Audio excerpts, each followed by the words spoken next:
Hi guys, this is the HardReset YouTube channel and today I'll show you how to block someone in BeReal app. So first let's open our application and then tap on the right upper corner.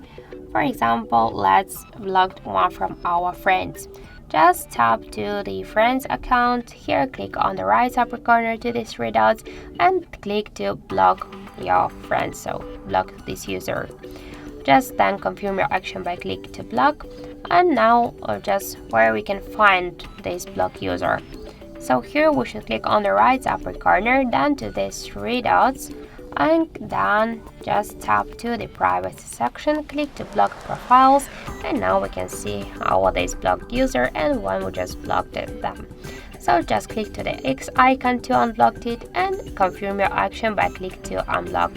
So that's it. Thank you for watching, and if you find this video helpful, don't forget to leave a like, comment and to subscribe our channel.